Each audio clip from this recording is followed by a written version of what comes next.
우리가 계속해서 기드온에 관한 이야기를 살펴보고 있습니다. 이스라엘 백성들이 기드온에게 이렇게 요구했죠. 우리를 다스려 주시옵소서. 당신이 우리의 왕이 되어 주시옵소서라고 이야기했을 때 기드온이 이렇게 얘기합니다. 내가 아닌 하나님께서 너희를 다스리시리라 라고 기드온이 이야기했습니다. 이 내용만 보면 굉장히 기드온은 좋은 사람이었던 것 같죠. 그리고 그건 맞는 일이었다는 거죠. 그렇게 대답했던 건 분명히 기드온이 잘한 일이라고 우리가 이야기할 수 있을 것 같습니다. 사실은 그런데 이스라엘 백성들이 기드온을 향하여 가지고 있는 마음, 이 마음이 어떠했느냐라고 하는 것과 이스라엘 백성들이 그럼 이번 사건을 통하여 이 사사기서에 등장하는 기드온의 이 사건을 통하여 하나님께서 이스라엘 백성들에게 원하시는 건 도대체 무엇인가 라고 하는 것을 누구보다도 이스라엘 백성들이 먼저 깨달아야 했다는 거죠. 그런데 성경의 내용을 보면 우리가 바라고 우리가 원하고 우리가 깨달은 것과 이스라엘 민족이 반응하는 건 조금 다른 것 같은 표현들이 성경에 등장합니다. 오늘은 성경을 좀 여러 군데 찾아봐야 돼서 먼저 잠깐 보시면 사사기 8장 22절 말씀 볼까요? 그 위에 오늘 본문 위에 보시면 22절 말씀 등장합니다. 여기 같이 한번 읽어보실까요? 시작. 그때에 이스라엘 사람들이 기드온에게 이르되 당신이 우리를 미디안의 손에서 구원하셨으니 당신과 당신의 아들과 당신의 손자가 우리를 다스리소서 하는지라. 아멘. 이스라엘 백성들이 기드온을 향하여 당신이 우리를 다스려 주세요. 당신이 우리의 왕이 되어 주세요. 라고 이야기하는 내용은 그럴 수 있다고 생각이 들죠. 그런데 중요한 것, 당신이 우리를 다스려 주세요라고 이야기하는 그 문구의 그 앞에 있는 내용을 우리가 좀 눈여겨봐야 합니다. 우리는 다 아니까 질문 먼저 하고 잠깐 점검하고 넘어갈까요? 기드온이 미디안의 방백들을 13만 5천 명이나 되는 그 방백들을 다 물리쳤어요. 맞지요? 그리고 그 왕도 잡았어요. 그렇죠, 권사님? 예. 그렇다고 하셨어요. 자, 그건 여러분 혹시 기억할지 몰라서 그 두 왕의 이름이 뭐였죠? 역시 이제는 학습이 많이 되셔서 세바와 살문나 이 두 왕을 잡았죠? 그렇죠? 자, 중요한 건 이건 다 누가 한 일이죠? 다 누가 한 거라고요? 역시 우리 예산 어디 가서 저 아냐고 물으면 안 나가셔야 될 것 같습니다. 자, 우리의 고백은 그렇죠. 사실 그 모든 일들은 누가 하신 거예요? 하나님이 하신 일이죠. 그런데 방금 읽은 8장 22절에는 뭐라고 이야기해요? 그 누가 하는 거예요? 다시 보시면 이렇게 얘기합니다.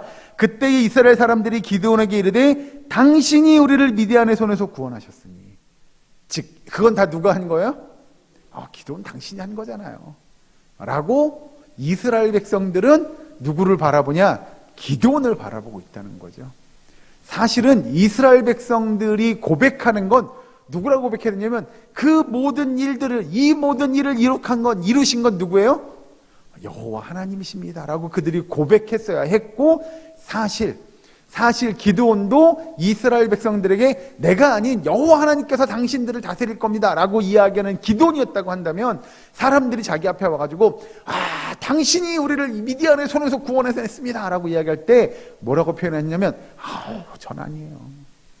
이건 다 누가 한 일이냐면요, 하나님께서 하신 일이에요 라고 그가 고백했어야 좀 더 우리가 생각하는 기드온 또는 하나님의 사사답지 않았을까? 라는 생각을 우리는 하게 되죠. 그런데 아무튼 이스라엘 백성들은 하나님을 바라보지 않고 기드온을 바라보게 되고, 사실 기드온도 그런 이야기를 들으면서도 그냥 상상의 나래를 조금 펴보면 그게 그렇게 싫지만은 않았던 것 같다는 걸 성경의 여러 군데를 통해서 우리는 확인할 수 있었던 거죠. 여러분 그런 거 있잖아요. 누가 막 여러분에게 와서 대단하다고, 예를 들어서요, 집사님 덕분에 이게 다 이루어진 일이고 집사님이 수고해서 집사님이 고생해서 막 이렇게라고 이야기하면 여러분 뭐라고 하시겠어요? 그땐 그렇게 하죠. 고마워요. 그렇잖아요. 감사해요. 뭐 이렇게. 속 시원하게 얘기를 안 해줘요. 속 시원하게 얘기했어야죠. 제가 한 일 아니에요.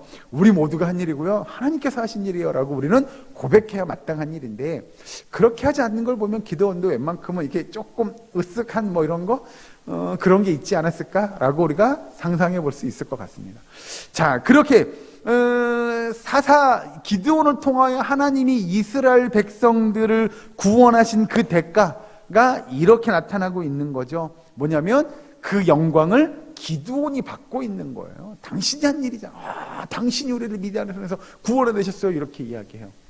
그렇게 놓고 보면 이 사사기서의 기자가 그 내용에 대해서 조금 냉소적인 반응?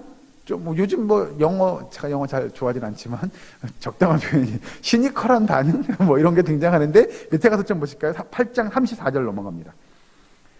사사기서 8장 34절 여기 같이 한 목소리로 봉독합니다. 사사기서 8장 34절 시작. 이스라엘 자손이 주위의 모든 원수들의 손에서 자기들을 건져내신 여호와 자기들의 하나님을 기억하지 아니하며. 아멘. 본래는 사실은 제가 볼 때는 이건 개인적인 사견입니다만은 기드온이 이스라엘 백성들로 하여금 여호와 하나님을 기억하고 바라볼 수 있게 해주었으면 너무나 좋았겠지만 이게 그렇게 안 되었고 이스라엘 백성들도 눈에 보이지 않는 하나님이 아닌 눈에 보이는 기드온을 향해서 당신이 우리를 미디안의 손에서 구원해냈다고 이렇게 그래서 당신이 우리를 다스려주고 당신의 아들과 당신의 자손들이 우리를 다스려 주시옵소서라고 요청할 만큼 이스라엘 백성들은 오늘 방금 읽은 8장 34절에 하나님을 뭐하지 못했어요? 기억하지 못했어요. 기억할 수가 없었지요. 하나님을 바라볼 수 없으니 하나님을 기억할 수 없었고 어떻게 보면 거꾸로도 설명할 수 있을 것 같습니다. 하나님을 기억하지 못하니 하나님을 바라볼 수도 없었던 거죠. 사실 우리는 이 사사기서를 계속 쭉 보아오니까 기드온이 등장할 당시의 모습을 보면 사실 이스라엘 백성들에게는 미래가 없었어요. 희망이 없는 거죠. 미디안의 방백들이 때마다 철마다 와가지고 괴롭히고 뺏어가고 훔쳐가고 못살게 굴고 그랬던 이스라엘 백성, 그렇게 압제당하고 고통받던 이스라엘 백성들에게 과연 희망이 있었느냐 소망이 있었겠느냐라고 이야기하면 아무것도 없었죠. 오늘 본문에 등장하는 주인공격으로 등장하는 이 기드온의 모습을 보더라도 그때에는 정말 소망, 희망 이런 건 이야기할 수 없는 상태였던 걸 우리는 알 수 있죠.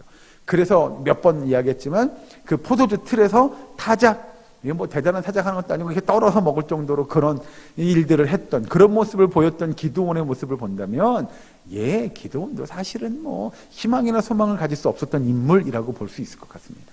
자, 그런 하나님의 백성들에게 하나님이 기드온을 통하여 하나님의 기적과 같은 역사들을 나타내 보여주었음에도 불구하고 성경에서 하나님은 이스라엘 백성들을 이렇게 표현하죠. 하나님을 기억하지 못했다. 방금 읽은 3절 끝에 하나님을 기억하지 아니했다라고 정확히 표현해주고 있습니다. 자, 이스라엘 백성들을 구원해냈던 기드온의 옛날 모습들을 좀 돌아보면 잠깐 앞에 좀 보고 올까요? 사사기서 6장 14절 말씀, 제가 말씀드렸던 내용을 잠깐 확인하고 넘어갑니다. 사사기 6장 14절에 있는 말씀, 여기도 같이 한번 읽어주실까요? 사사기서 6장 14절 말씀, 구약성경 370면 같이 했습니다. 시작. 여호와께서 그를 향하여 이르시되 너는 가서 이 너의 힘으로 이스라엘을 미디안의 손에서 구원하라. 내가 너를 보낸 것이 아니냐 하시니라. 아멘. 여기서 중요한 건 너의 손으로 미디안으로부터 이스라엘 민족을 구원해라 라고 이야기하는데 그 너의 손으로 라고 이야기하는 분은 누구예요? 여호와 하나님이에요. 하나님이 끝에 뭐라고 이야기해요? 방금 12절 끝에요? 14절 끝에 뭐라고 이야기하죠? 내가 너를 보낸 것이 아니냐. 즉 기드온은 쉽게 설명하면 그거죠. 기드온은 보냄을 받은 사람이에요. 그러면 보내신 분이 누구예요? 여호와 하나님이시죠. 그러니 보냄을 받은 사람은 중요하지 않다는 게 아니라 더 중요한 분이 누구예요? 보낸 분이 누구냐가 중요한 거죠. 중요한 건 그거예요. 보냄을 받은 사람은 분명히 있어요. 그러면 보낸 분이 왜 보냈느냐? 뭘 어떻게 하려고 보냈느냐? 내지는 보낸 분이 기드온이라는 사람을 보내서 뭘 이루고자 또는 뭘 얻고자 하셨겠느냐라고 하는 것들을 이 보냄을 받은 기드온은 알려줬어야 되죠.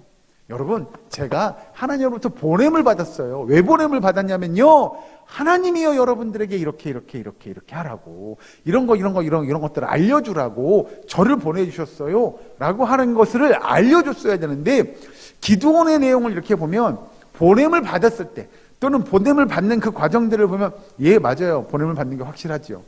그런데 그 다음에 끝에가 조금 이게 우리가 생각하는 것과 다르게 나타나간다는 거죠. 그렇게 하나님께서 기도원을 온갖 능력으로, 우리가 잘 아시니까 성령의 능력을 옷 입혀서 그를 전장에 보내고 말도 안 되는 기적과 같은 역사들을, 정말 이건 있을 수 없는 일들을 그를 통해 나타내 보여주시고 한 그 모든 일들을 통하여 과연 보내신 하나님의 뜻이 어디 있는지를 기도원은 이스라엘 백성들에게 아주 정확하게 전달해야 했다는 겁니다. 그런데 기도원은 그 끝에 그렇게 제가 왜 이런 일을 했냐면요, 하나님께서 저를 왜 보내셨냐면요 라고 이야기하지 않는다는 거죠. 여러분, 기도원의 모습을 좀 보면 처음에 하나님께서 기도원을 이렇게 들어 사용하실 때, 하나님, 정말로 하나님이 맞다면, 저에게 정말 그런 일을 해야 한다고 시키신다면 일정한 표징을 보여주세요, 기적과 기사를 좀 보여주세요, 이런 요구들을 하게 되죠. 그리고 제단의 고기에다가 물을 붓고 그럼에도 제단 불에서, 바위에서 불이 올라와서 그걸 다 불사르게 되고, 이런 기적들, 솜털 뭉치 기억나시죠? 예? 솜털 뭉치에만 이슬이 내리게 하고, 솜털 뭉치에만 이슬이 안 내리게 하고, 그런 표적들을 기드온이 하나님에게 구하게 됩니다. 그런 기드온에게 하나님께서 뭐라고 이야기하냐면, 오늘 좀 다시 본문 8장 앞부분으로 넘어갑니다. 8장 23절로 넘어갑니다. 8장 23절 같이 한번 읽어보실까요? 8장 23절 같이 읽습니다. 375페이지 시작. 기드온이 그들에게 이르되 내가 너희를 다스리지 아니하겠고 나의 아들도 너희를 다스리지 아니할 것이요 여호와께서 너희를 다스리시리라 하니라. 아멘. 자, 이게 여러분 뭐냐면, 간단히 정리하면 그겁니다. 당신이 우리의 왕이 되어주세요, 우리를 다스려주세요 라고 이야기하니까, 아니요, 우리 말고요, 하나님이 다스리실 거예요 라고 이야기하는 내용을 거꾸로 뒤집어서 여러분 이해하시면 좋을 것 같아요. 하나님이 여러분들을 다스리실 거예요를 거꾸로 생각하면 결국 여러분은 누구의 다스림을 받아야 돼요? 예, 하나님의 다스림을 받아야 돼요 라고 이야기하는 거죠. 하나님의 다스림을 받는다라고 이야기하는 건 다시 다른 표현으로 바꿔 설명하면 그거죠. 하나님의 통치를 여러분들이 따라가셔야 돼요 라고 하는 거고, 결국 하나님의 통치를 따라간다고 이야기하는 건 다시 바꿔 표현하면 하나님의 말씀을 뭐 해야 돼요? 순종해야 돼요. 잘 들어야 돼요. 하나님의 말씀을 여러분들이 따르고 순종하셔야 돼요. 그게 하나님의 통치를 받는 거고요, 하나님의 다스림을 받는 거예요. 그런 하나님의 백성들은 마땅히 하나님의 통치, 하나님의 음성에 귀 기울일 수 있는 하나님의 백성, 하나님의 자녀가 되어야 됨을 기드온은 이야기합니다. 그런데 기드온이 이야기한 내용들을 이스라엘 백성들이 그러면 잘 새겨 들었어야 되는데, 이게 그렇게 안 되는 게 사실 문제이긴 합니다. 여러분 잘 보시면 아까 말씀드린 대로 기드온이 이 왕권을 다시 당신이 우리의 왕이 되어주세요라고 이야기한 그 내용을 거부한 것, 하나님이 여러분들을 다스리실 거예요 라고 이야기하는 건 아주 잘한 일이죠. 실제로 여러분 기드온만큼 이스라엘 민족에서 대단한 역사를 이루는 인물도 그렇게 많지 않을 겁니다. 그런데 제가 몇 번 여러분들한테 사실 강조하는 내용 중에 한 가지는 뭐냐면, 이 사사기서의 내용들을 잘 보시면 사사로 등장하는 사람들의 면면이 우리가 아는 대로 엘리트 가문의 집안, 예? 내지는 용모도 빼어나고요, 막 출중하고 능력도 있고요, 학식과 배움도 뛰어나고요, 막 이런 사람들이 사사로 등장하지 않는다는 겁니다. 어떻게 보면 세상 사람들보다, 다른 사람들보다 더 부족해 보이고 연약해 보이고 뭔가 좀 평범해 보일 것 같은 그런 사람들이 하나님의 손에 붙들려서 그들이 사사로서의 역할들을 감당하고 있음을 성경은 이야기하고 있다는 거죠. 이 기드온도 아까 말씀드린 대로 기드온도 그렇죠. 야, 네가 가서 너의 손으로 저들을 구원해, 내가 너를 보내는 거야, 너와 함께 할 거야 라고 했을 때도 진짜로요? 그러면 이런 것 좀 보여주시면 안 돼요? 이런 기사 한번 해주시면 안 돼요? 이게 정말 하나님의 뜻이면 이렇게 한번 저에게 보여주시면 안 될까요? 라고 이야기할 정도로 어떻게 보면 굉장히 연약한 인물이 기드온이었죠. 굉장히 부족하고 연약한 인물이 기드온이었음을 우리는 알 수 있죠. 그런데 신기한 건 그런 거죠. 우리 같으면 보통 예를 들어 그런 겁니다. 어떤 사람에게 너 이것 좀 해. 저는 그거 못해요. 막 이렇게 얘기하면 여러분 시키겠어요? 안 시키겠어요? 저 같으면 안 시킵니다. 아니 못한 데는 어떻게 시켜요? 예? 예? 그런 거 있잖아요. 가서 저것 좀 해요. 저는 그거 할 줄 몰라요. 저는 안 돼요. 못해요. 그러면 보통은 우리는 안 시키죠. 그런데 하나님은 그렇게 하나님 저는 약해요. 제가 어떻게 그걸 해요? 라고 하는 기도원을 들어서 하나님은 쓰시더라는 거죠. 즉 바꿔 표현하면 우리의 약함이, 우리 연약함이, 우리의 부족함이 오히려 하나님 편에서 볼 땐 하나님의 능력의 역사를 나타내는 일종의 도구로도 쓰이더라라고 하는 겁니다. 여러분 우리는 그런 거죠. 그런 표현을 씁니다. 잘 준비된 그릇, 깨끗하게. 근데 그 그릇이 작았으면 좋겠어요? 컸으면 좋겠어요? 큰 그릇이 집에 큰 그릇이 없어가지고 그죠? 자 여러분 우리는 그릇이 작았으면 좋겠어요? 컸으면 좋겠어요? 그렇죠? 우리 원사님이 정답을 말씀하신 것 같은데 그릇은 작은 그릇도 필요하고 큰 그릇도 필요합니다. 그런데 우리는 너나 나나 다 어떤 그릇이 되고 싶어요? 큰 그릇 되고 싶어요. 하나님 저는 막 이만한 거 담고요 이만한 능력을 나타내고요 라고 이야기하는데 아니요, 하나님은 그런 그릇도 쓰시지만 죄송해요 표현이 좀 그렇지만 간장종지 뭐 이런 거 있잖아요. 그것도 간장을 담을 땐 간장종지에 써야지 대접에 간장을 담을 수는 없잖아요. 그렇죠? 그러니까 그 적재적소에 쓰실 만한데 하나님께서 그 필요한 사람들을 들어 사용하시는 게 하나님의 뜻이고 하나님의 능력인 줄로 믿으시기 바랍니다. 그런데 우리는 여러분 다 이만한 그릇 되고요 크게 쓰임받는다고 그게 대단한 거라고 그게 좋은 거라고 얘기하는데요, 아니요 여러분 그렇지 않아요. 정말 하나님은 우리가 연약하기도 또는 우리가 강하기도 할 수도 있겠지만 우리가 강하든 우리가 연약하든 하나님은 하나님의 방법대로 하나님이 쓰시고 싶은 곳에 쓰시는 줄로 믿으시기 바랍니다. 그게 하나님의 은혜입니다. 그래서 죄송합니다. 그래서 우리에겐 소망이 있는 거 아닐까요? 하나님 저는 그릇이 요만한데 이거 저 어디다 쓰겠어요가 아니고요, 이만한 그릇이 필요한 그곳에 저를 사용해 주세요라고 하는 게 우리의 고백이 되어야 되는 줄로 믿으시기 바랍니다. 모두 우리 모두가 다 큰 그릇이 될 이유가 없어요. 중요한 건 굳이 표현을 빌리자면 큰 그릇이든 작은 그릇이든 여러분 깨끗하면 됩니다. 왜냐하면 그릇이 여러분 이 그릇이라고 치면 이거 깨끗해야 들여다 쓰죠. 이걸 쓰려고 봤더니 막 때는 묵은 때가 껴 있고 옆에가 깨져가지고 이가 나가 있고 막 그러면 여러분 이 그릇 쓸 수 있겠어요 없겠어요? 못 쓰죠. 이거 안 되겠다 다른 거 갖고 와라 라고 할 거 아니에요 여러분. 똑같죠. 우리가 그릇이 이만하든 간에 중요한 건 뭐냐면 우리가 잘 준비되어져 있는 겁니다. 이만한 그릇도 괜찮고 이만한 그릇도 괜찮고 이만한 그릇도 괜찮아요. 어떤 거든 괜찮은데 여러분 우리가 잘 준비되어져 있다면 하나님이 우리를 하나님이 쓰실 만한 그 적재적소에 우리를 들어 사용하실 거라고 하는 겁니다. 그렇게 놓고 본다면 여러분 우리의 연약함이 우리의 부족함은 아닐 거라는 겁니다. 우리의 부족함이 하나님의 연약함은 더더욱이나 아닐 거라는 겁니다. 우리는 연약하면 연약한 대로 하나님이 들어서 사용하시는 줄로 믿으시기 바랍니다. 중요한 건 오늘 사사기서에 등장하는 기드온도요 처음엔 되게 연약했어요. 그런데 그 연약한 기드온을 하나님께서 들어 사용하시니 이거 이렇게 놀라운 온 이스라엘 백성들이 다 바라보며 당신이 한 일이라고, 당신이 우리를 다스려달라고, 당신이 우리의 왕이 됐으면 좋겠다고 이야기할 정도의 능력의 역사를 하나님께서 기드온을 통해서 이뤄내는 줄로 믿으시기 바랍니다. 여러분 성경을 한 군데 더 찾아보죠. 고린도전서로 넘어갑니다. 신약성경 고린도전서 1장에 있는 말씀 1장 27절 28절 말씀을 봅니다. 제가 있는 성경은 신약성경 264면 265면입니다. 고린도전서 1장 27절 28절에 있는 말씀 두 절의 말씀은 같이 한 목소리로 봉독합니다. 시작. 그러나 하나님께서 세상에 미련한 것들을 택하사 지혜 있는 자들을 부끄럽게 하려 하시고 세상에 약한 것들을 택하사 강한 것들을 부끄럽게 하려 하시며 하나님께서 세상에 천한 것들과 멸시받는 것들과 없는 것들을 택하사 있는 것들을 패하려 하시나니. 아멘.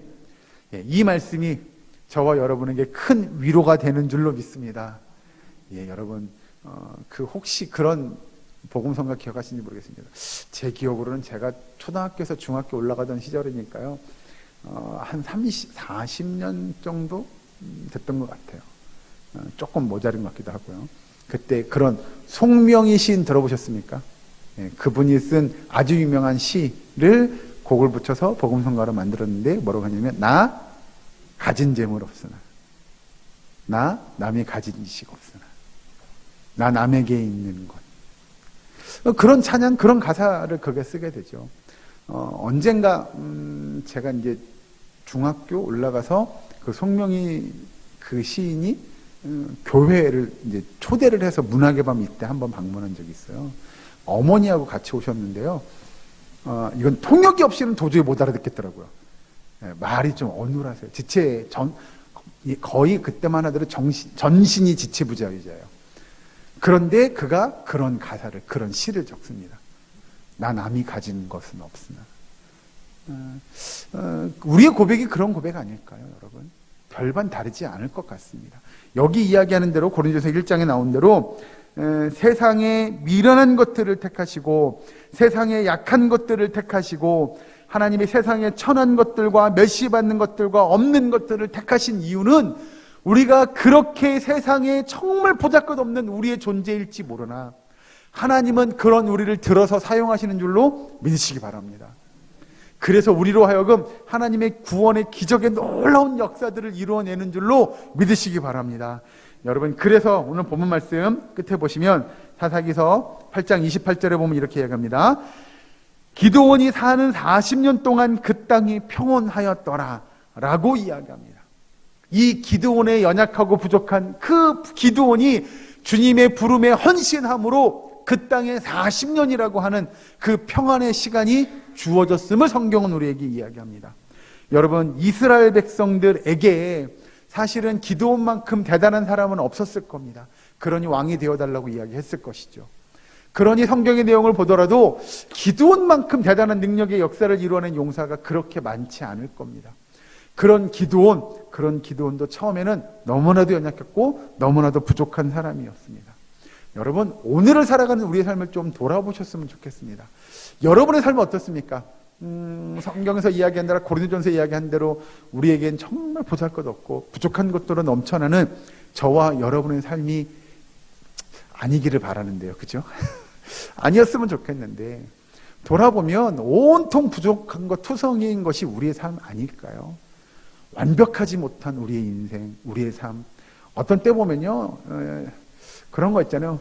되게 부족함 투성이, 연약함 투성이, 쉽게 상처받기도 하고요, 쉽게 아프기도 하고요, 때로는 그 사람들의 말로 시험 들기도 하고, 그렇게 하나님 앞에서 자꾸 쓰러지고 넘어지는 일들을 반복하는 우리의 삶을 돌아보며 때로는 나는 왜 그러지? 나는 왜 이렇게 살아가지? 라고 하는 자책을 하기도 하지만 하나님께서 그런 우리들을 들어 사용하신다는 것이 정말 하나님의 은혜인 줄로 믿으시기 바랍니다. 우리의 연약함이 하나님의 강함으로 나타났으면 좋겠습니다. 우리의 연약함이 하나님의 부족함이 아닌, 하나님의 연약함이 아닌 우리의 연약함을 들어 사용하시는 하나님이 계시기에 우리는 연약하나 하나님의 손에 붙들린 바 되면, 하나님의 손에 붙들린 바 되면 우리가 능력의 역사를 이루어낼 수 있음을 고백하는 저와 여러분 되기를, 우리의 사랑교회 되기를 주의 이름으로 간절히 축원합니다. 여러분, 오늘 그래서 우리가 마땅히 해야 할 것 한 가지가 있는 줄 압니다. 오늘 우리는 연약함과 부족함을 너무 잘 알긴 하겠으나 그럼에도 그런 우리를, 그런 저와 여러분을 부르시는 하나님의 음성이 있는 줄로 믿으시기 바랍니다. 그래서 여러분, 우리에게 남겨진 하나의 과제는 무엇이냐면 그 음성을 듣는 겁니다. 내가 연약하고 내가 부족하고 내가 아파하고 내가 상처받은 그 모든 것들을 하나님은 너무나 잘 아시지만 그런 저와 여러분을 부르십니다. 그리고 그 음성을 듣기를 원하십니다. 그리고 순종하기를 원하십니다. 그러면 하나님께서 저와 여러분을 통하여 하나님의 기적의 역사를 이뤄가는 줄로 믿으시기 바랍니다. 그리하여 기드온처럼 하나님 앞에 쓰임받고 하나님 앞에 영광 돌릴 수 있는 저와 여러분, 우리의 사랑교회의 모든 아주 평범하고 지극히 평범한 하나님의 백성, 하나님의 사람, 하나님의 자녀들 될 수 있기를 주의로 간절히 축원합니다. 기도하겠습니다. 사랑하는 하나님, 감사합니다. 아버지, 저희는 너무 연약합니다. 저희는 너무 부족합니다. 아버지, 우리는 때로는 넘어지기도 합니다. 쓰러지기도 합니다. 아버지, 그러나 우리 연약함이 하나님의 연약함이 아님을 알게 하여 주시옵소서. 그런 연약한 우리를 들어 사용하시는 하나님이 계시기에 우리가 능력의 하나님의 역사를 이뤄가는 줄로 고백하오니 주님, 우리를 사용하여 주시옵소서. 주님의 부르심에 응답하게 하시고 주의 말씀을 듣게 하시며 하나님의 뜻에 순종할 수 있는 주의 백성, 우리의 사랑교회의 모든 권속들 될 수 있도록 주님 도와 주시옵소서. 예수님의 이름으로 기도하옵나이다. 아멘.